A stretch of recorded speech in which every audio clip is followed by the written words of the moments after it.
UP के माध्यम से दें। यूपी की ग्रोथ स्टोरी केवल मैन्युफैक्चरिंग के सेक्टर में ही नहीं है, इंडस्ट्री में भी यूपी ने एक बेहतरीन छलांग लगाई है। 8% की जो यूपी की ग्रोथ रेट थी एग्रीकल्चर की, आज वो 18% है। इसमें हमारे पास व्यापक संभावना है। 5 एग्रीकल्चर यूनिवर्सिटीज हैं,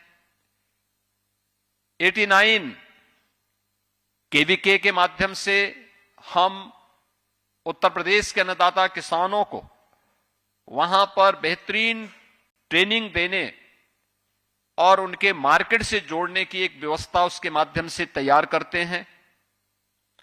हर जनपद में उनके लिए बेहतरीन मंडी की सुविधा उपलब्ध है और यूपी दुनिया का अकेला ऐसा स्टेट होगा जिसके पास 86% लैंड, एग्रीकल्चरल लैंड ऐसी है जो सिंचित है, जिसमें सिंचाई की बेहतरीन सुविधा उपलब्ध है। और उसके माध्यम से आज यूपी का किसान तेजी के साथ जहां एग्रीकल्चरल सेक्टर में उन नई संभावनाओं को आगे बढ़ाने का काम कर रहा है, तो एमएसएमई का बेहतरीन नेटवर्क भी यूपी ने पिछले 9 वर्ष के अंदर विकसित किया है।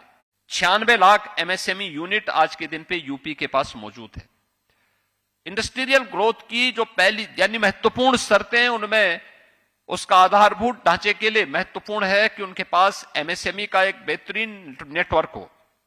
और ये अलग अलग सेक्टर में, आज आप यूपी की इस स्टोरी को जो हम लोगों ने एमएसएमई को 1 डिस्ट्रिक्ट 1 प्रोडक्ट के माध्यम से आगे बढ़ाने का काम किया, वह आज यूपी के पास मौजूद है। यानी आज मैं कह सकता हूं कि हमारे पास एग्रीकल्चर के साथ साथ यूपी के पास एमएसएमई एंड मैन्युफैक्चरिंग के लिए भी जो इन्वेस्टमेंट की जो संभावनाएं यूपी के अंदर हैं और जो हमें वहां पर अब तक प्रस्ताव प्राप्त हुए, जिसके माध्यम से वहां पे बेहतरीन एक इंडस्ट्रियलाइजेशन की कार्रवाई यूपी के अंदर बढ़ी है। अकेले यूपी के अंदर पिछले 9 वर्ष के अंदर हम यूपी के अंदर देखते हैं तो 18,000 से अधिक बड़े औद्योगिक संस्थान यूपी के अंदर स्थापित हुए हैं।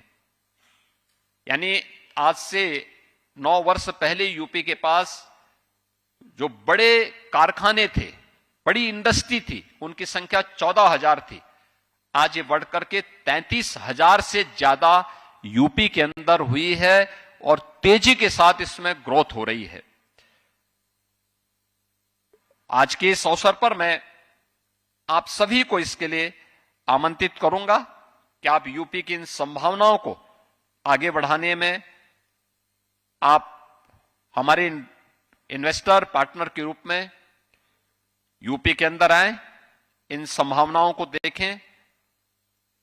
हर एक सेक्टर की उन संभावनाओं में यूपी और भारत की इस ग्रोथ स्टोरी में अपना योगदान दें। मैं आप सबको इस बात के लिए आश्वस्त करता हूं कि उत्तर प्रदेश के डबल इंजन की सरकार अपने हर एक इन्वेस्टर पार्टनर को पूरी वहां पे सुरक्षा उपलब्ध करवाएगा, सिंगल विंडो की फैसिलिटी उपलब्ध करवाएगा और यूपी के अंदर जिन संभावनाओं को उन्होंने सुना है या वहां पर देखा है, वे स्वयं अपने इन्वेस्टमेंट के माध्यम से इसको महसूस भी करेंगे। मैं आज के इस रोड शो कार्यक्रम के अवसर पर आप सभी इंडस्ट्री लीडर्स का, सीईओज का हृदय से धन्यवाद करता हूं और विश्वास करता हूं कि यूपी की इस ग्रोथ स्टोरी में आप भी सहभागी बनकर के विकसित भारत की संकल्पना को आगे बढ़ाने में अपना योगदान देंगे। पिछले 9 वर्ष के अंदर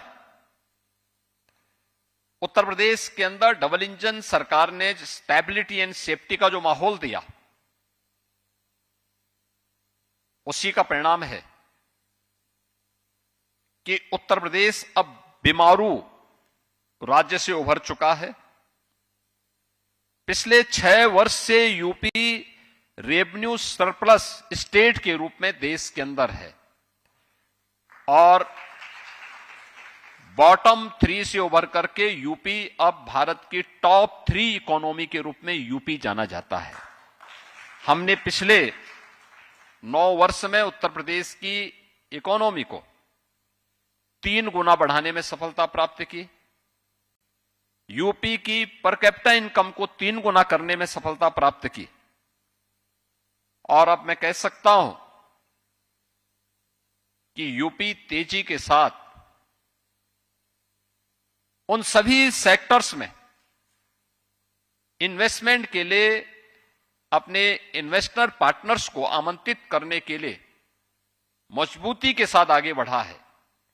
36 सेक्टोरल पॉलिसीज के साथ यूपी ने प्रत्येक सेक्टर की पॉलिसी के साथ साथ एक व्यापक लैंड बैंक वहां पर उपलब्ध करवाया है। 75,000 एकड़ का लैंड बैंक। हर एक्सप्रेस वे के किनारे यूपी के पास एक्सप्रेस वे से जुड़े हुए 27 ऐसे स्थलों पर industrial and logistic cluster develop करने के लिए हमारे पास लैंड बैंक मौजूद है। सबसे बड़ा इंडस्ट्रियल सिटी हम लोग बीडा के रूप में डेवलप कर रहे हैं। अगर आज के दिन पर आप देखेंगे तो यूपी अपनी डेमोग्राफिक डिविडेंड के लिए यानी 26 करोड़ की आबादी के लिए ही नहीं जाना जाता है। भारत का सबसे बड़ा एक्सप्रेसवे गंगा एक्सप्रेसवे यूपी ने तैयार करके प्रधानमंत्री जी के कर कमलों से गत माह ही हम लोगों ने राष्ट्र को समर्पित किया है। भारत के सबसे बड़े एयरपोर्ट के रूप में नोएडा इंटरनेशनल एयरपोर्ट 28 मार्च को प्रधानमंत्री मोदी जी के ही कर कमलों से हम लोगों ने राष्ट्र को समर्पित किया है, जिसमें कॉमर्शियल फ्लाइट प्रारंभ हो चुकी है अभी 15 जून से।